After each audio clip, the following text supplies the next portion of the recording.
ஒரு பிள்ளைகள் ஒரு பிள்ளைகள் ரைட் ஸ்டார்ட் பண்ணும் பிள்ளைகள் அறிவுறுத்தலை கவனிச்சு கொள்ளுங்க.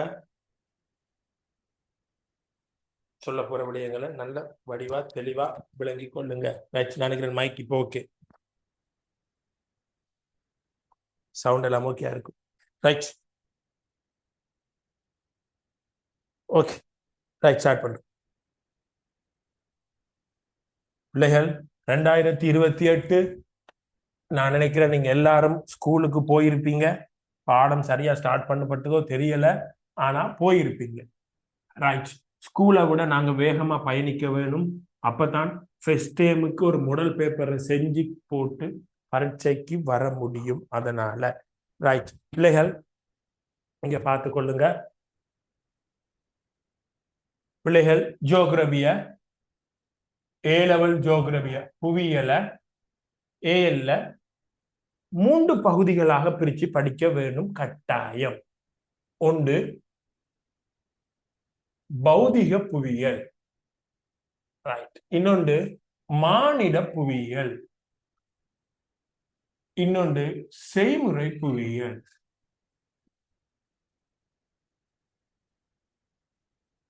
ரைட், இந்த மூன்றும் நாங்க மூண்டா பிரிச்சு ஜியோகிரபியை படிக்க வேணும். இந்த பௌதிக புவியியல்ல நான் உங்களுக்கு 5 அலகு சொல்லி தந்துட்டேன். இதுக்கு புறவு இன்னும் கணியங்கள் என்று சொல்ற அலகு, மண் என்று சொல்ற அலகு, அகவிசை என்று சொல்ற அலகு, இன்னும் 3 அலகு இதுக்குள்ள படிக்க வேண்டி இருக்குது. சரி, அதை படிச்சா ஃபர்ஸ்ட் பௌதிக புவியியல் முழுக்க படிச்சிருவோம். மாநில புவியியலுக்குள்ள 2 பெரிய அலகு இருக்குது, அது இருக்குது. செய்முறை புவியியல் நான் இப்ப ஸ்டார்ட் பண்ண போறேன். மிக முக்கியமான பகுதி. ரைட், ஜியோகிரபில ஒரு டீச்சர் சரியா கைட் பண்ண வேண்டிய பகுதின்னு சொன்னா, ரேங்க் பண்ணுனா இதுதான் மெயின்.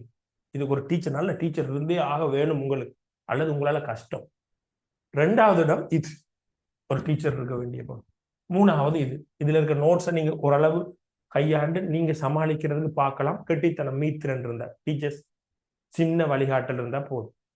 ஆனா இதுக்கு ஒரு நல்ல டீச்சர்ஸ் உங்களுக்கு இருக்கணும். தவற விட வேணாம் இனி வார வகுப்புகளை. கவனமாக இந்த சிலபஸ் தான் கொண்டு போறேன். இதை முடிச்சாலே எனக்கு 90% பகுதி முடிஞ்ச மாதிரி. இதுக்குள்ள ஏதாவது அசட்டுத்தனம், விளக்க ஈனம், நீங்களும் நானும் பிளவுடுவோமா இருந்தால் முதலாவது வினாத்தால் செய்ய முடியாது. ஃபைனல் எக்ஸாம் எழுத போற பிள்ளைகள் விளங்கும். 4ஆம் தவணை 3ஆம் தவணை எழுத போற பிள்ளைகளுக்கு விளங்கும். இதுல சுதப்புறதுக்கு சந்தர்ப்பமே இல்லவே இல்லை. இதுக்குள்ள கட்டாய கேள்வியும் இருக்குது. ஸோ அதெல்லாம் நாங்க பெஸ்ட் டைம் வினாத்தாள் மாடல் வினாத்தாள் ஒன்று தந்துதான் உங்களை பரீட்சைக்கு அனுப்புவேன், தெளிவுபடுத்திட்டு. அதுல பார்ப்போம். கவனம், இது ஒரு ஆசிரியர் சரியாக விளங்கப்படுத்த வேணும். இதை நான் மனசுல மூளையில பதிஞ்சு வச்சு கொண்டு வகுப்பெடுப்பேன். சரியாக கொண்டு போகணும், அவசரப்படக்கூடாது, ஆறுதலா சற்றியான முறையில வகைப்படுத்தணும். நீங்களும் கவனமா விளங்கி கொள்ள வேணும்ங்கிறத மைண்ட்ல வச்சு போட்டு வகுப்புக்கு வர வேணும். இதுக்குள்ள ஒரு பெரிய சவால், பெரிய பெரிய பகுதி நமக்கு இருக்குது. என்னென்றால், இதுக்குள்ள இந்த பௌதிக புவியியல்ல ஃபர்ஸ்ட் டைம் படிச்சால் போதும், மாநில புவியியல்ல ஃபர்ஸ்ட் டைம் படிச்சால் போதும். ஆனா செய்முறை புவியியல்ல நீங்க 1ஆம் தவணை எக்ஸாம் பள்ளிக்கூடத்துல எதிர்கொள்றதுக்கு first time, second time, third time 3 படிச்சாதான் சேஃபெக்டா போகலாம். நீங்க அதை ஏன் அப்படின்னு சொல்லி கேட்க முடியாது. அப்படிதான் சிஸ்டம். ரைட். அதனால இந்த செய்முறை புவியியலுக்குள்ள நாங்க படிக்க வேண்டிய அலகுகள், முதலாவது செய்முறை புவியியல் நுட்பங்கள் படிப்போம். செய்முறை புவியியல் ஜியோகிரபிக்காரர் சில டெக்னிக்கல் வச்சிருக்கிறாங்க. சில டெக்னிக் ஜியோகிரபிக்காரர் வச்சிருக்கிறாங்க. ஜியோகிரபிக்காரர் 5 டெக்னிக் பயன்படுத்துறாங்க. ஜியோகிரபிக்காரருக்குண்டே அவங்க 5 டெக்னிக் வச்சிருக்கிறாங்க ஜியோகிரபி பாடத்துக்கு. அந்த 5 டெக்னிக்கை பத்தி படிப்போம். முதலாவது. 2வது, ஜியோகிரபிக்காரர் மெப்னு சொல்றது ஜியோகிரபிக்காரர் ஒரு டெக்னிக். இந்த 5 டெக்னிக்ல உண்டு மெப் ஜியோகிரபிக்காரர் தான். அதுக்கு உரிமை கோர்றது வேற ஆட்கள் பயன்படுத்துறாங்க, உரிமை கோர்றது இல்லை. மெப் வந்து ஜியோகிரபிக்காரர். ஸோ மெப்பை பத்தி படிப்போம். பெரிய அழகில்ல, 2 நாள் வகுப்புல படிப்போம். மெப்பை பற்றிய விடயங்கள் படிப்போம். ரைட். 3வது விடயம் படிப்போம்.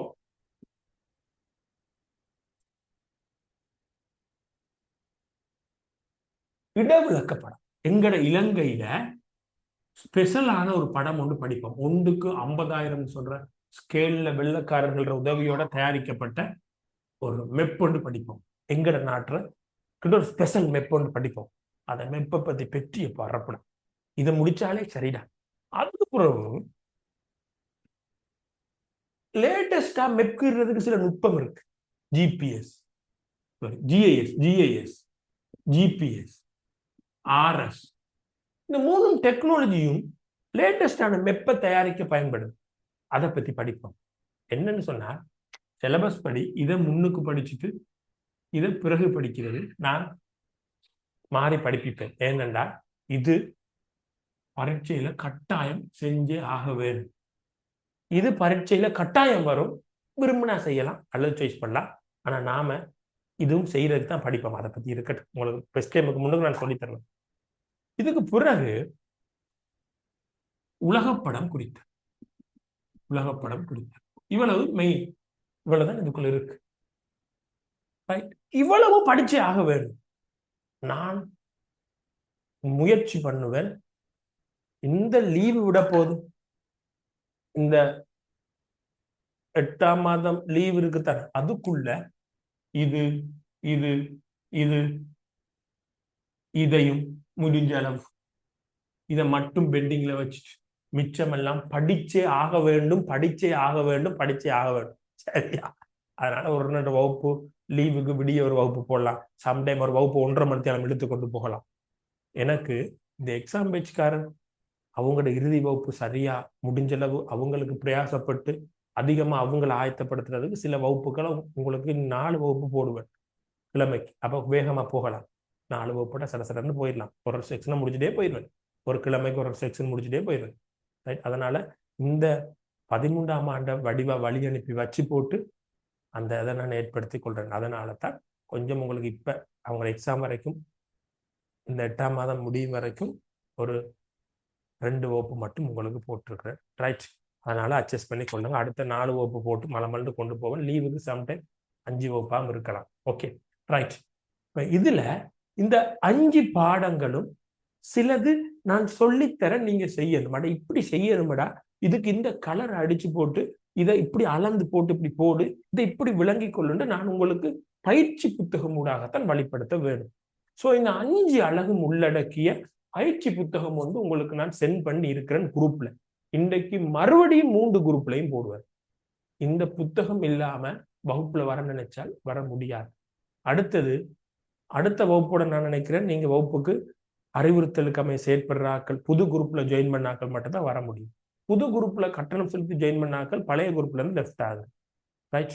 ஸோ இந்த புத்தகம் இல்லாம நீங்க வகுப்புக்கு வர முடியாது. பிரயோசனம் இல்லை. இந்த புத்தகத்தை கையில் எடுத்துக்கொள்ளும். இந்த புத்தகத்துல இவ்வளவு பாடங்களும் இருக்கு. கடைசியா நடந்த எக்ஸாம் வரைக்குமான பாஸ் பேப்பர் கேள்வியும் இதுல அப்டேட் பண்ணப்பட்டிருக்கு. இந்த புக் பிடிஎஃப் அனுப்பிட்டேன். மறுபடி தேவைன்னா மறுபடி குரூப்ல அனுப்புன்னு சொல்லிட்டேன்னா ஓகே. ரைட் பிள்ளைகள், இந்த முதலாவது பாடம் கேள்வி விடைகளாக போட்டிருக்கிறேன். விளங்கி எழுதுறது சின்ன அழகு. 2ஆவதும் கேள்வி விடைகளாக போட்டிருக்கிறேன். 3ஆவது சிலதுக்கு நோட்ஸும் வரும், கேள்வி விடைகள் வரும், பயிற்சி கூட 3ஆவது செக்ஷன். 4ஆவது ஃபுல்லா நோட்ஸ். நாம எழுதுறதுக்கு ஒண்ணும் இல்லை, படிச்சு முடிய அந்த பாடத்தை ஒரு அட்டவணையா கொண்டு வருவோம். இன்றைக்கு செஞ்சோம், 26 வகுப்புல செஞ்சோம். உங்களுக்கு அது தெரியாது. அடுத்தது இந்த உலகப்பட ஓ பார் வெயிட் பண்ணுங்க, வரேன். வெயிட்.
பிள்ளைகள் சாரி பிள்ளைகள் சாரி பிள்ளைகள் சாரி சாரி பிள்ளைகள் பிள்ளைகள் அவசரமா போக வேண்டியிருந்தது. சாரி. ரைட். ஓகே. ரைட். இப்ப இதுல சகல விடயங்களும் நீங்க சாரி பிரிண்ட் அவுட் எடுத்துக்கொள்ளுங்க பிள்ளைகள். இதுல பிள்ளைகள் முடிஞ்ச அளவுக்கு உங்களால கலர் படம் எடுக்க ஏழுமென்றால் பாஸ் பேப்பர் பகுதியில் உள்ளடக்கி இருக்கிறனால முடிஞ்ச அளவுக்கு கலர் படம் எடுங்க. அப்படி உங்களுக்கு அது கோர்ஸ் கணக்க போகுதுன்னு சொன்னால் கட்டாயம் இல்லை. ஆனால் இந்த படத்துல உள்ளடக்கப்பட்டிருக்கிற ஒரு பேஜ் கலர்ல உங்களோட கையில இருக்க வேணும். இதோட ஃபிட் பண்ணி இருக்க வேணும். அந்த பேஜ் தனிய இந்த குரூப்ல மறுபடியும் இருக்கா போடுறேன். அதை மட்டும் கட்டாயம் கலர்ல எடுத்து வைங்க. மற்றபடி இல்ல கலர்ல இருக்கிறது முடிஞ்ச கலர்ல எடுங்க. ஆக கோஸ்ட் அதிகம்னு சொன்னா கலர்ல எடுக்காதீங்க. முடிஞ்சா எடுங்க. ரைட். அப்ப இதை எடுத்துக்கொள்ளுங்க. ரைட். இதுல அவ்வளவு பாடம் இருக்கு. இதுல முதலாவது பாடம் அழகு 1 ஸ்டார்ட் பண்ணப்பட்டிருக்குது. இது நீங்க தான் எழுத வேணுமா விட நான் சொல்லுவேன். நான் நோட் சொல்லுவேன். இந்த அழகுக்கு மட்டும் சொல்லுவேன். விளங்கி கொண்டு எழுத போறோம். ரைட். சின்ன அழகு தான். ரைட். முதலாவது அழகு போட்டிருக்குது செய்முறை புவியியல் அறிமுகம்னு சொல்லி போட்டு. சரி. முழு பாடத்தையும் அதுக்குள்ள 1 2 3 4 5 6 கேள்விகள் போட்டு 6 கேள்வி போட்டு. எதுவும் சந்தேகம்னா புறவு நேரந்தாரம் பிள்ளைகள் இன்றைக்கு அறிமுகம் தானே சொல்றேன். நேரந்தாரன் அந்த நேரத்துல கேளுங்களேன். சந்தேகம்டா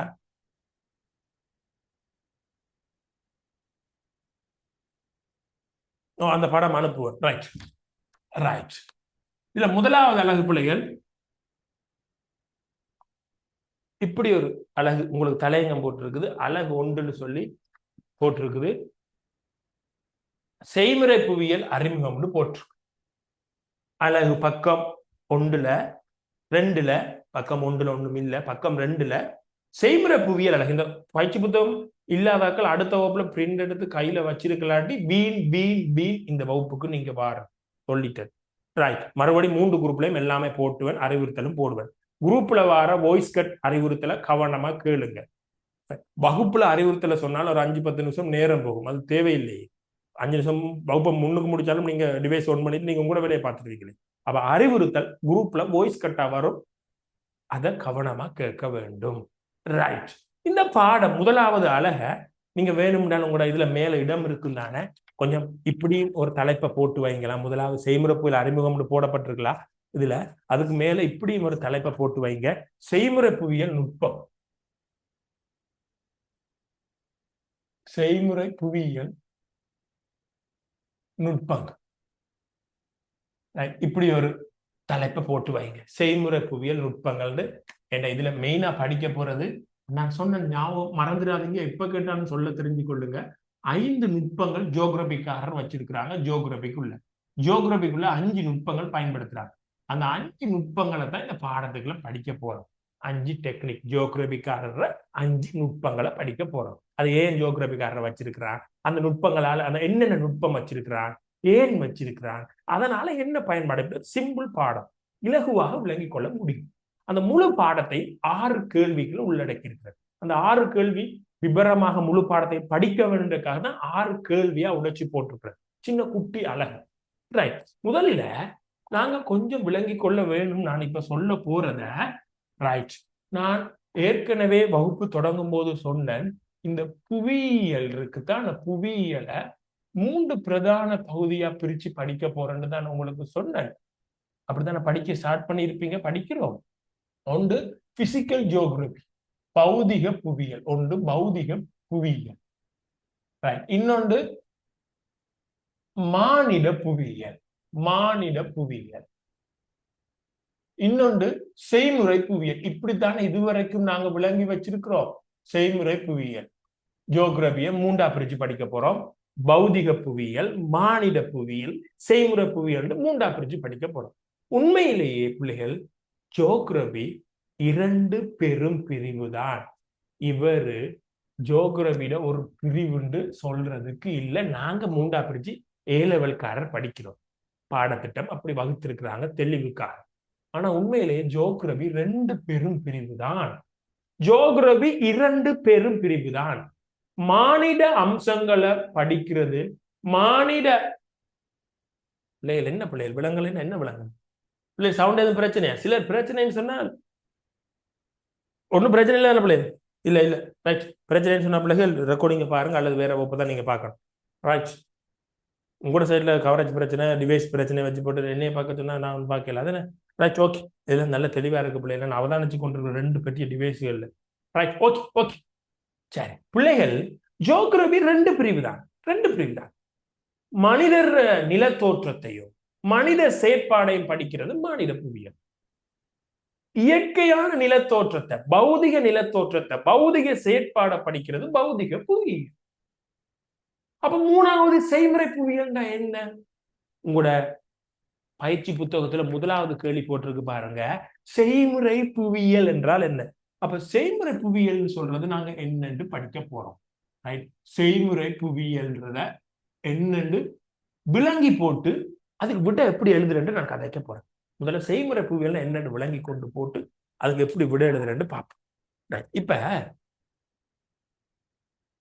செய்முறை புவியியல் என்னன்னு விளங்க வேணுமென்றால் நாங்க முதல்ல புவியியல் என்னன்னு சின்னனா விளங்கிக் கொள்வோம். புவியியல் என்னன்னு சிம்பிளா ஒரு ஒரு ஒரு 3 லைன்ல புவியியல் என்னன்னு சிம்பிளா விளங்கி போட்டு அடுத்த செய்முறை புவியியல் என்னன்னு விளங்க முடியும்.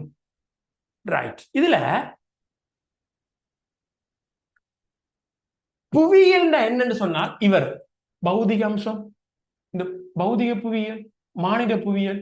அதாவது பௌதிக புவியியல் சொன்னா நான் சொன்னேன் உங்களுக்கு தெரிய வேணும், கவனமா கேட்டாதான் விளங்கும். பௌதிக நிலத்தோற்றம், பௌதிக நிலத்தோற்றத்தை பத்தி படிக்கிறது தானே பௌதிக புவியியல். இப்பயும் கதைச்சோம், முதலும் கதைச்சிருக்கிறேன் உங்களுக்கு. ரைட். பௌதிக நிலத்தோற்றம் அல்லது பௌதிக அம்சம். அதோட மானிட புவியியல் சொன்னால் மானிட அம்சம். மானிட அம்சம். பிள்ளைகள், ஜியோகிராபி பாடம் என்று சொன்னால் பௌதிக அம்சத்தையும் மானிட அம்சத்தையும் படிக்கிறது. இன்னும் அழகா சொல்லணும்டா, இவங்க 2 பேருக்கும் என்ன தொடர்பு இருக்குன்னு படிக்கிறது. இவங்களோட தொடர்புகளை பத்தி படிக்கிறது, இடைத்தொடர்பை பத்தி படிக்கிறது. யார் யாருக்கு இடையிலான இடைத்தொடர்பு? பௌதிக அம்சத்துக்கும் மானிட அம்சத்துக்கும் இடையிலான இடைத்தொடர்பை கற்றது. இதுதான் ஜியோகிராபி சயின்ஸ். ஜியோகிராபிய சில நாடுகள்ல சயின்ஸ்ன்னு சொல்றது, ஜியோகிராபி சயின்ஸ். பொலிட்டிக்கல் சயின்ஸ் மாதிரி ஜியோகிராபி சயின்ஸ்.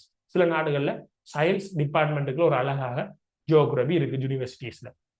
சோ ஜியோகிராபி என்ன, புவியியல் விஞ்ஞானம் என்ன, பௌதிக அம்சம் மானிட அம்சத்துக்கு இடையிலான இடைத்தொடர்புகளை படிக்கிறது. பௌதிக அம்சம் மானிட அம்சத்துக்கு இடையிலாக காணப்படுகின்ற இடைத்தொடர்புகளை படிக்கிறது. இது எப்படி படிக்கிறேன்னு சொன்னா பிள்ளைகள், 2 விடயத்தினோட படிப்பாங்க. ஒன்று கால ரீதியா படிப்பாங்க, அதாவது முதல் எப்படி இருந்தது, இப்ப எப்படி இருக்கு, எதிர்காலத்துல எப்படி இருக்கு. இன்னொரு இட ரீதியா, ஸ்பேஸ் ரீதியா, இட ரீதியா படிப்பாங்க. இட ரீதியான்னு சொன்னால் அமேசான் காட்டுல எப்படி இருக்குது, இலங்கையில எப்படி இருக்குது, மத்திய மலைநாட்டுல எப்படி இருக்குது, யூஎஸ்ஏல எப்படி இருக்குது, ஆசியா கண்டத்துல எப்படி இருக்குது, ஆப்பிரிக்காவில் எப்படி இருக்குது. இந்த பௌதிக மாநில அம்சத்தை 2 விதமா படிப்பாங்க. கால ரீதியா படிப்பாங்க, முத இப்ப இனி. இட ரீதியா படிப்பாங்க, அங்க எப்படி இருக்கு, இங்க எப்படி இருக்கு, அந்த கண்டத்துல எப்படி, இந்த நாட்டுல எப்படி, வேர்ல்டு வைடா எப்படி. இப்படி இட ரீதியா கால ரீதியா இயற்கை அம்சத்தையும் மனித அம்சத்தையும் படிக்கிறது தான் ஜியோகிராபி பாடம். ஓகே. முதல்ல செய்முறை புவியியல் என்னன்னு எழுதணும்டா, புவியியல் என்னன்னு எழுதி போட்டு அடுத்த பாயிண்ட்ஸ் தான் செய்முறை புவியியல் என்னன்னு வரும்.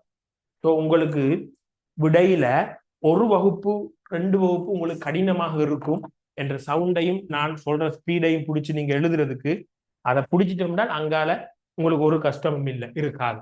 ரைட். முதலாவது கேள்விக்கு உங்களுக்கு கிட்டத்தட்ட 1 2 3 4 5 6 7 8 9 வரி விட்டுருக்குறாங்க. ரைட். நாம செய்முறை புவியியல் என்னன்னு விட எழுத வேணும், அல்லது விளங்கி இன்னொரு ஆளுக்கு சொல்ல வேணும்டா முதல்ல புவியியல் என்னன்னு எழுத வேணும். அதாவது பௌதிக அம்சம் பண்பாட்டு அம்சத்துக்கு இடையிலான இடைத்தொடர்புகளை கால ரீதியா இட ரீதியா படிக்கிறது ஜியோகிராபி. இதை முதல்ல எழுத வேண்டும். அதுக்கு பிறகுதான் செய்முறை புவியியல் என்னன்னு அந்த விடைக்கு எழுதணும். நம்ம முதலாவது எழுதி கொள்ளுங்க. எழுத்த பெரிய முண்டாசா எழுதி இடத்தை இதாக்கிறாதீங்க. 2 பாயிண்ட்ஸ் எழுத போறோமா. செய்முறை புவியியல் என்றால் என்ன? முதலாவது கேள்விக்கு விட பௌதிக, வேகமா எழுதி கொள்ளுங்க. தப்பித்தவரி பிள்ளைகள் பிரிண்ட் எடுக்காம 6வது வகுப்புல இருப்பீங்களா இருந்தால் ஒரு ஒற்றையில எழுதி போட்டு அதை எழுதி கொள்ளுங்க. ஒருபோதும் நோட்ஸ் தாங்க, இதுல நோட்ஸ் என்று கேட்டால் வாங்கி தாங்கன்னு கேட்டால் நான் தர முடியாதா. அதனால கவனமா எழுதுங்க. பௌதிக மானிட அம்சங்களுக்கு இடையில் காணப்படும் முதலாவது கேள்விக்கு விட பௌதிக மானிட அம்சங்களுக்கு இடையில் காணப்படும்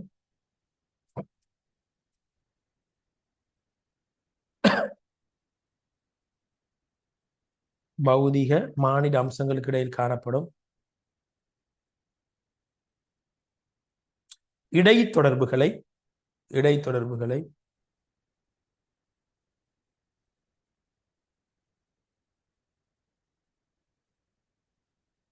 இடைத்தொடர்புகளை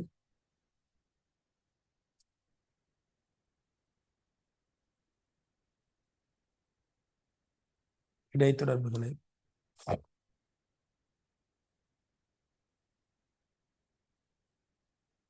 காலம் மற்றும் இடம்சார் அடிப்படையில் காலம் மற்றும் இடம்சார் அடிப்படையில்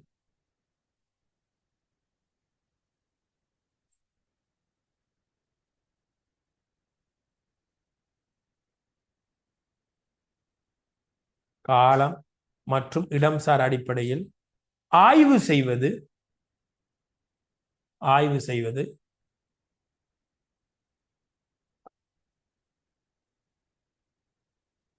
புவியியல் விஞ்ஞானமாகும். புவியியல் விஞ்ஞானமாகும்.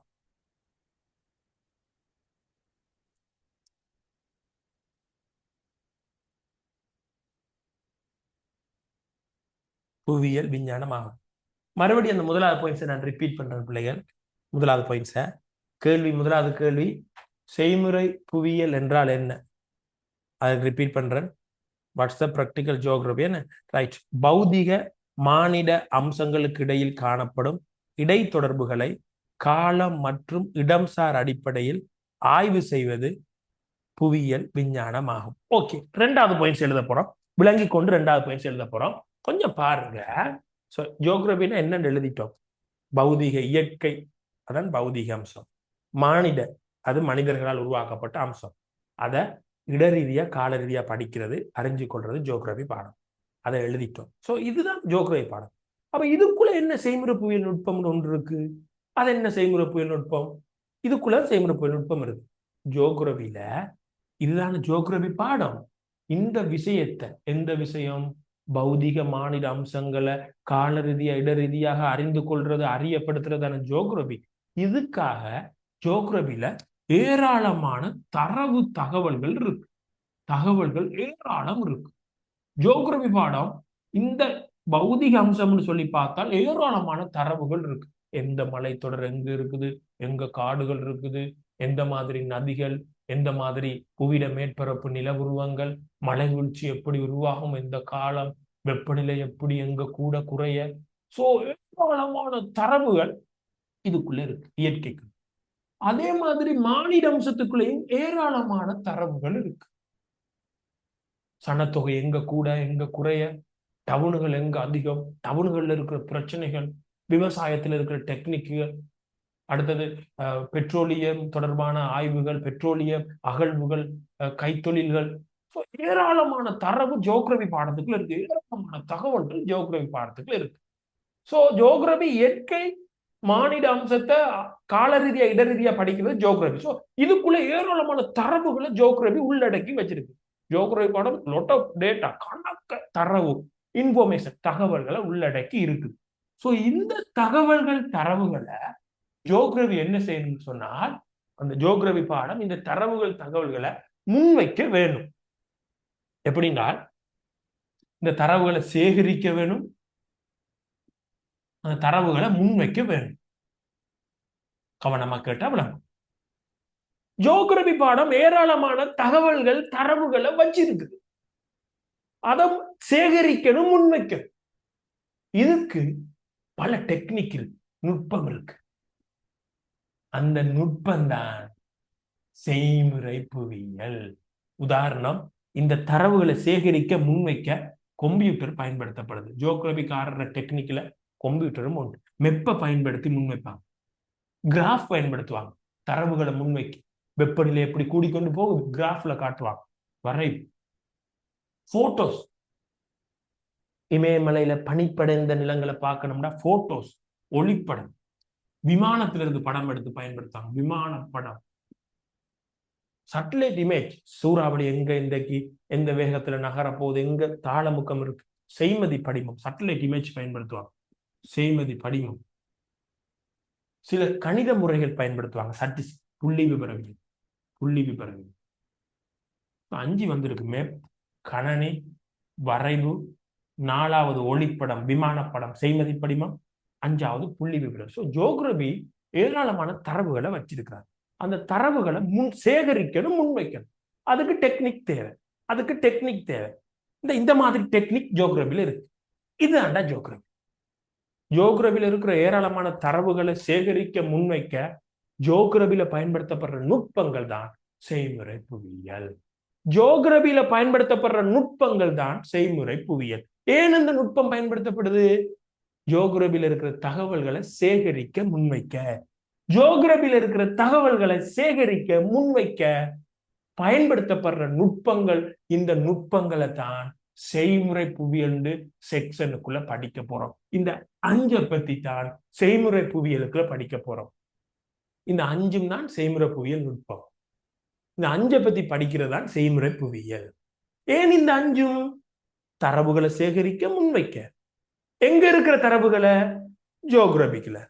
என்ன தரவு? பௌதிக அம்சத்துக்கும் மாநில அம்சத்துக்கும் இடையிலான தொடர்பை பத்தி கால ரீதியா, இடரீதியா படிக்கிற ஜியோகிராபிட தரவுகளை சேகரிக்க, முன்வைக்க பயன்படுத்தப்படுற நுட்பம் தான் செய்முறை புவியியல். அப்ப 2வது பந்தி எப்படி வரப்போகுது? இந்த தரவுகளை சேகரிக்க, முன்வைக்க பயன்படுத்தப்படுற நுட்பம் செய்முறை புவியியல். இது அண்மை காலத்துல விஞ்ஞானம் டெக்னாலஜி வளர்ந்ததால இந்த ஜியோகிராபில டேட்டாவை முன்வைக்கிற டெக்னாலஜியும் ஏராளம் வளர்ந்துட்டு. கம்ப்யூட்டர் சாஃப்ட்வேர், சட்டலைட்டுகள், விருத்திகள், இதுகள் ஏராளம் வளர்ந்துட்டு. அதோட சேர்ந்து இந்த செய்முறை புவியியலும் விருத்தி அடைஞ்சிருக்கு. அப்ப முதலாவது பந்தி எழுதிட்டோம். 2வது பந்தியை நாங்க எழுதி கொள்வோமா? 2வது பந்தி. ரைட். 2வது பந்திக்கு எழுதுவோம். தகவல்களை சேகரித்தல், தகவல்களை சேகரித்தல்,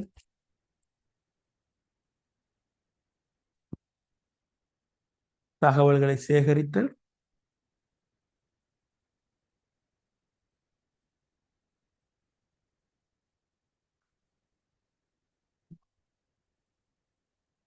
மற்றும் அவற்றை முன்வைத்தல், மற்றும் அவற்றினை முன்வைத்தல்.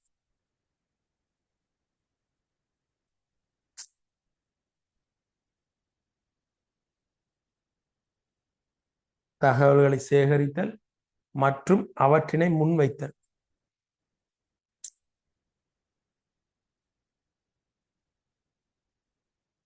தகவல்களை சேகரித்தல் மற்றும் அவற்றினை முன்வைத்தல் தொடர்பில், தகவல்களை சேகரித்தல் மற்றும் அவற்றினை முன்வைத்தல் தொடர்பில்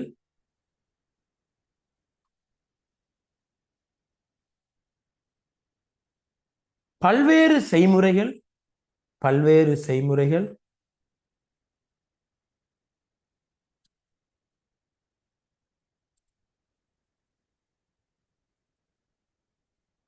நுட்பங்கள் விருத்தி பெற்றுள்ளன.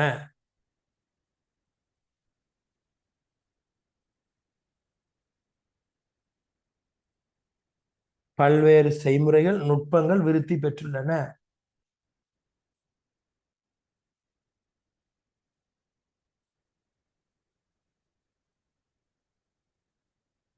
தொடர்ந்து எனவே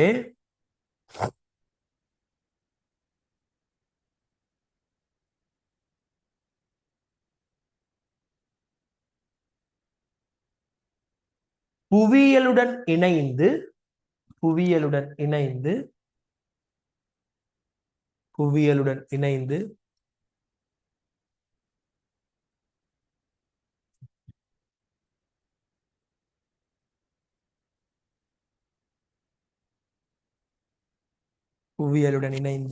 வளர்ச்சி அடைந்த இத்துறையானது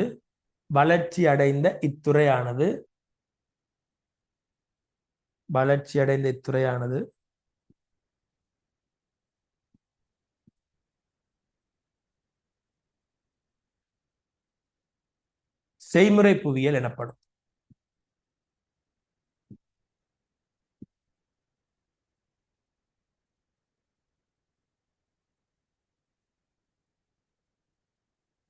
மறுபடி இந்த கேள்வியை விடயம் வாசிக்கிறேன்.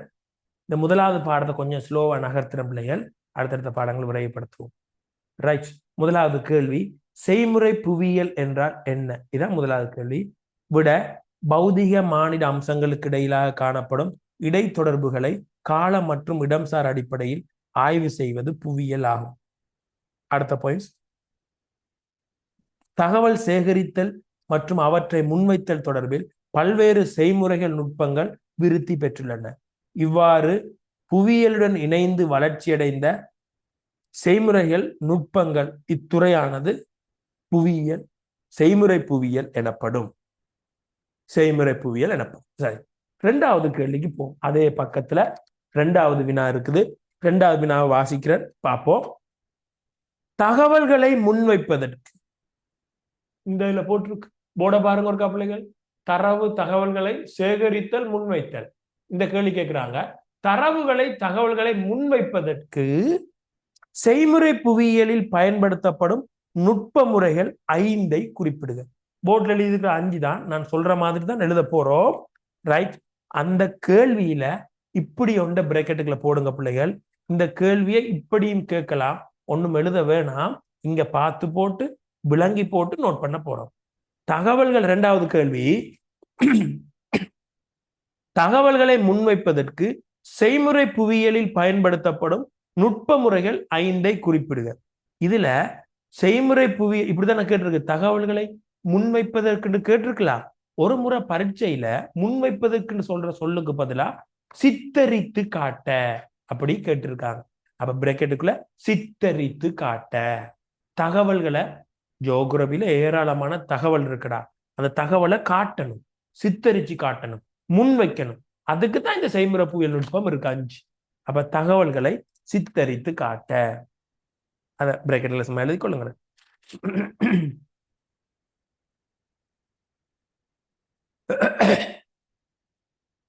ரைட். 5 நுட்பம் இருக்குது. ஒன்றுக்கு கீழே ஒன்றொண்டா வடிவ எழுதுங்க. ரெண்டாவது கேள்விக்கு விட அந்த செய்முறை புவியியல்ல 5 நுட்பம் இருக்குது. 5ஐயும் ஒன்றுக்கு கீழே ஒன்றொண்டா எழுதுங்க. முதலாவது நுட்பம் படம்.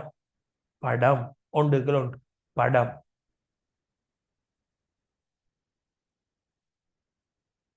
படம்.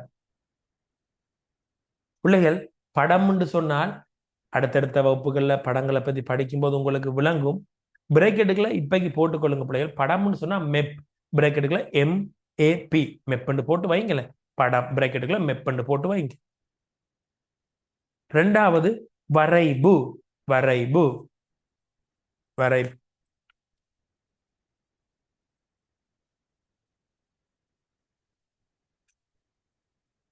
ரைட். மூன்றாவது படங்கள் மற்றும் படிமங்கள். படங்கள் மற்றும் படிமங்கள்.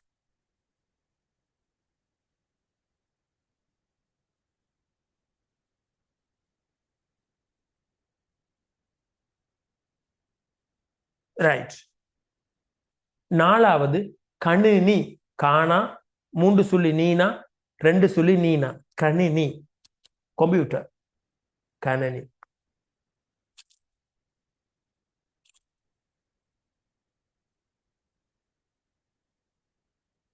அஞ்சாவது புள்ளி விபர நுட்பங்கள். சட்ஸ், புள்ளி விபர நுட்பங்கள்.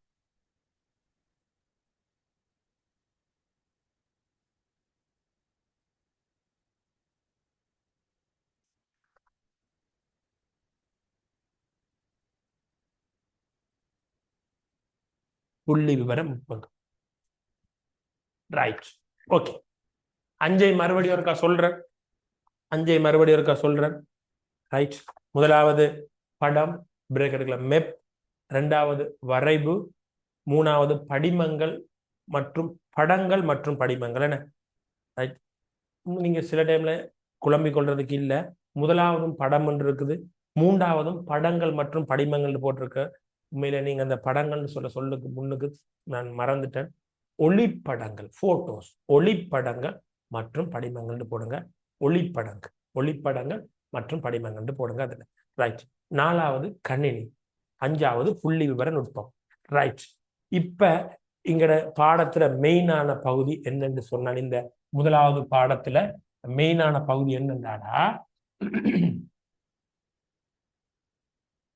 இந்த 5 நுட்பம் இருக்குதானே. அதுல முதலாவது படம் மெப். இந்த மெப்பிட பயன்பாடு ஒரு 3 பயன்பாடு நான் 4 பாயிண்ட் சொல்ல. ஸோ இப்படி இந்த 5 விஷயத்தை ஒவ்வொன்றா தலைப்பு போட்டு அந்த ஒவ்வொன்றோட பயன்பாடு சிம்பிளா 3 பெரிய படத்தை பத்தி விபரமாக இதுக்குள்ள வேணும். படத்தால எப்படி தகவல்கள் முன்வைக்கிறதுக்கு பயன்படும். ஸோ 3வது கேள்வியை கொஞ்சம் வாசி போட்டு அதுல ஒரு சொல்ல சேர்க்க வேணும். அதனால அந்த கேள்வியை வாசிக்கிறேன். 3வது கேள்வி, மேலே நீர் குறிப்பிட்ட செய்முறை புவியியல் நுட்ப முறைகள் 5 செய்முறை புவியியல் நுட்பம் அதை இந்த அடுத்தடுத்து வரும்போது பாடமா போயிடும். இப்ப இதுல சில விஷயம் உங்களுக்கு இன்னும் பிடிபடாத விடயங்கள் இருந்தால் அடுத்த வகுப்பு 2வது வகுப்பு நான் இந்த செக்ஷன் தொடர்ச்சியா ஸ்டார்ட் பண்ணும்போது நான் போன வகுப்புல இது பார்த்தேன் ஒரு 2 நிமிஷம் டக்குன்னு சொல்லுவேன். அதுல உங்களுக்கு ஞாபகப்படுத்தி பற்றும். ரைட். இப்ப 3வது கேள்வி வாசிக்கிறேன். மேலே நீர் குறிப்பிட்ட செய்முறை புவியியல் நுட்ப முறைகளில் 3 சுருக்கமாக விளக்கு. 3 விளக்க சொன்னாலோ அல்லது நம்ம 5ஐயும் விளக்குறதுக்கு பார்க்க போறோம். என்னத்தை விளக்க போறோம்னா அந்த 5 பயன்பாடு ஒவ்வொன்றிலையும் 3. ஸோ அந்த கேள்வியில பிரக்கெட்டுகளை போட்டுக்கொள்ளுங்க. பயன்பாடுகள், படத்திர பயன்பாடு, வரைபட பயன்பாடு, கணனிட பயன்பாடு நம்ம தேவையானதை எழுத போறோம். ஸோ அந்த கேள்வியில பயன்பாடுன்னு சொல்ல சேர்த்துக்கொள்ளுங்க. அது சேர்க்கப்படாம போயிட்டு பயன்பாடுகள் சொல்ற ரைட். இப்ப படம் பயன்பாடுன்னு கேள்வியை சேர்த்து போட்டு நான் நேரம் தருவேன். இன்னைக்கு இந்த படங்களை பற்றிய 4 பயன்பாடை சொல்லி போட்டு நேரம் தருவேன். நீங்க என்னோட கதைக்கலாம். ரைட். என்ன உங்களுக்கு வகுப்பை கொண்டு போறது 2028க்கு சான்ஸ் தருவேன், கதைக்கலாம். ரைட். இப்ப தலைப்பு படங்கள்னு போட்டு பிரேக்கெட்டுல மெப்புன்னு போடுங்க. மெப்பிட 3 பயன்பாடை பார்த்துட்டு நாம சந்தேகத்துக்கு நான் உங்களுக்கு நேரம் தான் கதைக்கிறேன். ரைட். மெப்பெல்லாம் பிள்ளைகள் இந்த இடத்துல கதைக்க போற படங்கள் அச்சடிக்கப்பட்டதாக இருக்கும். படங்கள் அச்சடிக்கப்பட்டது. அதாவது இதை சில டைம்ல இங்கிலீஷ்ல சொன்னால் உங்களுக்கு விளங்கும். பிரிண்ட் அவுட் பண்ணப்பட்டிருக்கும். எப்பெல்லாமே பிரிண்ட் அவுட் பண்ணப்பட்டிருக்கும். படங்கள் அச்சடிக்கப்பட்டது. அதோட சேர்த்துக்கொள்ளுங்க, விளக்கமான தகவல்களை கொண்டது. அச்சடிக்கப்பட்டதும் விளக்கமான தகவல்களை கொண்டது. அத முதலாவது பாயிண்ட்ஸா சேருது. அச்சடிக்கப்பட்டதும் விளக்கமான தகவல்களை கொண்டது மெப். ஒரு மெப்பை பார்த்தா இதால போய் இதால வந்து ஒரு குளம் இருக்குது, அதை தாண்டி போய் அப்படி போய் அங்க ஒரு பள்ளிக்கூடம் இருக்குது, பயங்கரமான ஒரு ஊரை விளக்குறது ஒரு மெப் ஒற்றை. ஏன்னா வடிவா பாத்தீங்கன்னா நான் சொல்றது உங்களுக்கு விளங்கும். ஒரு ஊர்ல மெப்பை எடுத்தால் அந்த ஊரை பத்தி அவ்வளத்தையும் விளக்கும். எங்க வயல் இருக்கு, எங்க காடு இருக்கு, எங்க ரோடு இருக்கு, எங்க பஸ் ஸ்டாண்ட் இருக்கு, எங்க பேங்க் இருக்கு, எல்லாம் மெப்ல இருக்கு. ஸோ மெப் வந்து பயங்கரமான விளக்கமான தகவலை ஒரு ஒற்றையில அச்சடிச்சு வச்சிருக்கிறாங்க. என்ன அப்ப அச்சடிக்கப்பட்டது விளக்கமான தகவல்களை கொண்டது முதலாவது. 2வது படத்திற பயன்பாடு இடம்சார் பரம்பலை காட்டும் திறன் கொண்டது. இடம்சார் பரம்பலை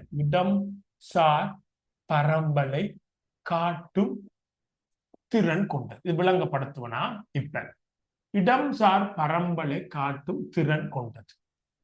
இடம்சார் பரம்பலை காட்டும் திறன் கொண்டது. இடம்சார் பரம்பலை காட்டும் திறன் கொண்டது.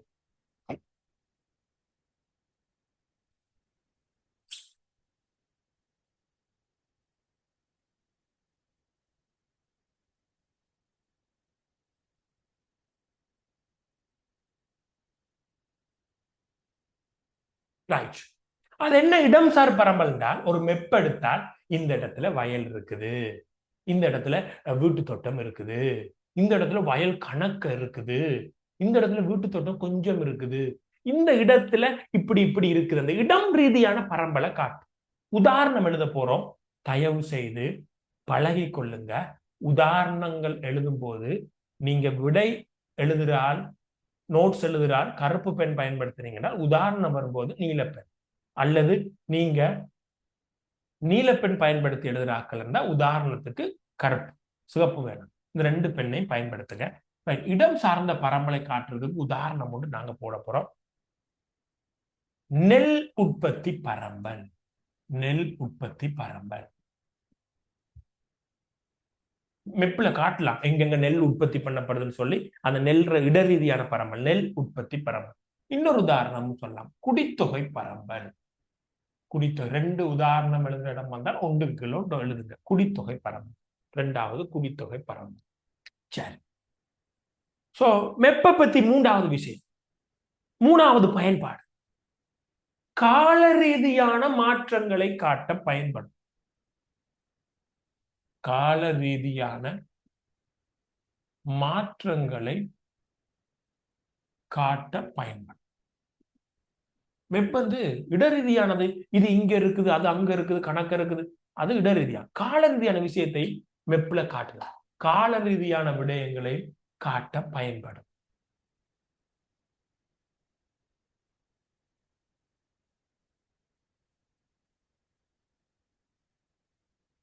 ஒண்ணும் எழுத வேணாம், இதை எழுதி போட்டா கால ரீதியான மாற்றங்களை காட்ட பயன்படும். எழுதி போட்டு இங்க பாருங்க, ஒண்ணும் எழுதுறதுக்கு இல்லை. ஒரு 3 மெப் இருக்குது, ஒரு 3 மெப் இருக்கு.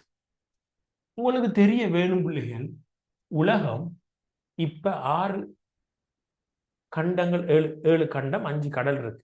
ஒரு 7 கண்டம், இப்படித்தான் இருக்கு உலகம். கிட்டத்தட்ட பரமட்டன் உலகத்தை கீறி காட்டுறேன்.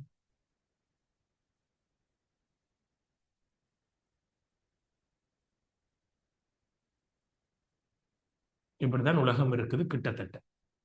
ரைட், உலகம் 5 கண்டம், 7 இந்த உலகம் முதல் உருவாக்கப்படும் போது இப்படி இல்லை. பாஞ்சி ஆண்டு சொல்றது இப்படித்தான் இருந்தது. பாஞ்சி, இதுதான் உலகம். நான் இதை கொண்டு வானலாந்து இது தேவையில்லை, சும்மா கதைக்கிறேன் எக்ஸ்ட்ரா. கீழே இருக்கிறது முதல்ல, மேல இருக்கு கொண்டு வானலாந்து, அங்கரலாந்து, நடுவுல தெத்தீஸ்ன்னு சொல்ற கடல். உலகம் ஒரே நிலமாகத்தான் இருந்தான். புறவு பூமிக்குள்ள நடந்த சில நிகழ்வுகளால இது உடைஞ்சி பல்வேறு பகுதிகளாக போய் இப்ப இந்த சேப்புக்கு வந்துட்டான். சேஞ்ச் ஆகி இப்படி வந்துட்டான். இன்னும் கொஞ்ச நாள்ல ஆப்பிரிக்கா உடைஞ்சி இன்னும் சேஞ்ச் ஆகும். சோ மெப்ப கால ரீதியா என்ன மாற்றம் ஏற்பட்டு 2-3 மெப்ப கீறி காட்டினா பாக்குறாங்களுக்கு அந்த 2-3 மெப்ப மேசையில போட்டு விரிச்சு பார்த்தா இப்படி ஒரு மாற்றம் நடந்திருக்குன்னு கண்டுபிடிக்கலாம். சோ கால ரீதியான மாற்றங்களை மெப்புல காட்டலாம் தான், இப்படி காட்டலாம். சோ உதாரணம் எழுதி கொள்வோம்.